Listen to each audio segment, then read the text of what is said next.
Hi guys, welcome back. Today I would like to show you how I made these miniature bottles. They can be used for perfume bottles or shampoo bottles or just decorative bottles. And the very first thing I did is I got myself some miniature beads. These are a little bit larger than the seed beads. And then I got myself a variety of beads. The beads you can get in all shapes and sizes at your local craft store. Okay, so the very first thing I did is I noticed that when I was using some of the beads that they would just fall over. They would just completely fall over no matter which way you stood them up. And if you want to use these kind of beads, which they turn out really nice, it looks really cool, I think. Then you have to figure out a way to flatten the bottom.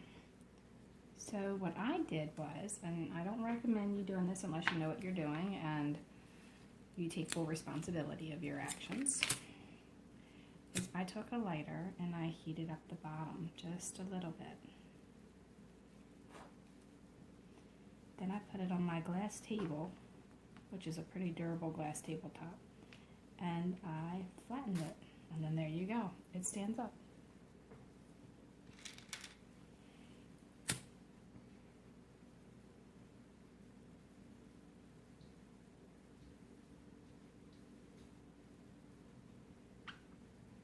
Now the fumes of these plastic beads can become toxic, so you want to make sure if you do decide to do something like this that you're wearing a face mask that blocks the chemicals from getting to you breathing it in, and still do it in a very ventilated area.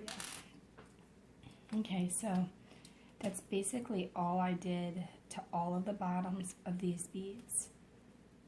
Then I took the little round beads that I have, very small seed looking beads, only they're smaller than the actual seed beads.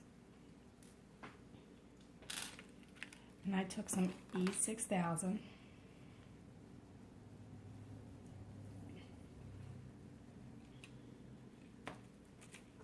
Put a little bit on a piece of plastic. Then I took a piece of wire and I dipped it in it. Just like that.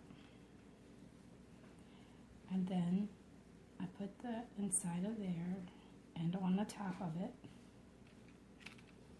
just like so. Now imagine you can use crazy glue or hot glue,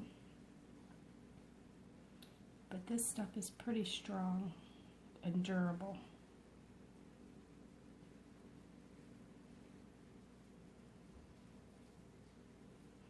It does take 24 hours to cure. But there's a bottle. You can put a label on it. Sorry about that, I knocked it over when I was trying to get that string of glue off.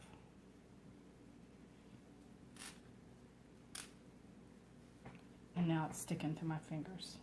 But there you have it. It does actually stand up. Okay? And if for some reason it doesn't stand up, you may have to try heating the bottom again to flatten it out a little bit more.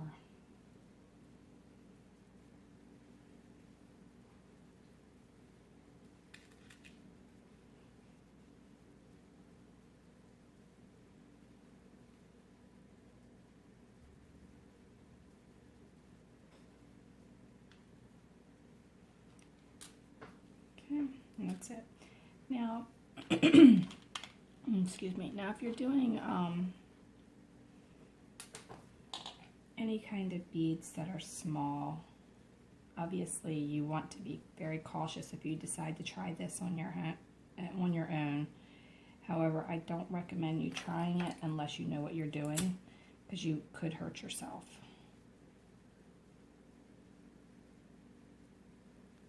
But I always use a pair of pliers when I'm doing a smaller bead. And then I melt the bottom like that.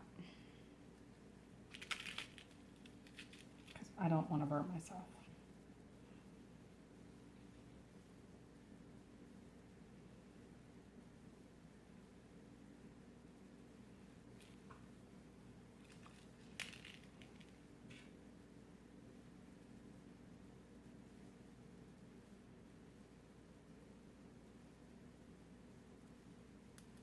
Now that won't slide around once it's dry. There you have it. Now I've got enough beads here, and I think I paid $2 for each one of the little packs that are the different colors. And it came in a pack at Walmart. They're acrylic beads for $2. 48 pieces. So I can make several beads to do like a little glass perfume shop if I wanted to. And I also had some other various beads that I used as well. So, I mean, you can get a lot for very, very, very reasonable amount. If you don't have a glass top like this, or if your glass isn't strong and durable to heat, this is a heat-resistant top, so it's okay. I would recommend that you use a cookie sheet if you decided to do something like this. And again, there it is. It's standing straight up. Very easy to do. But use extreme caution if you decide to do this. And make sure you're working in a well-ventilated area. And take all precautions for safety before you try this DIY. Because this is one of the extreme. I don't have small enough fingers to do that. I just want to keep knocking it over. My fingers get in the way. Okay.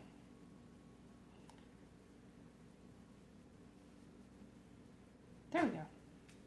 I got big bucky fingers there. Okay, so that's all you do. Or it's all I did rather.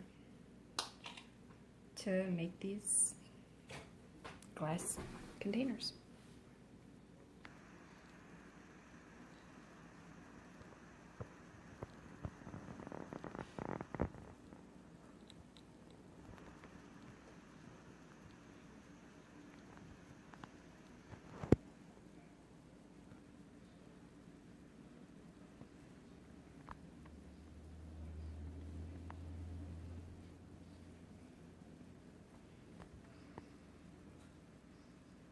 Add some labels and they're ready to go. Thanks a lot for watching, and follow Dollhouse Miniature Madness and tutorials on Facebook for more DIY.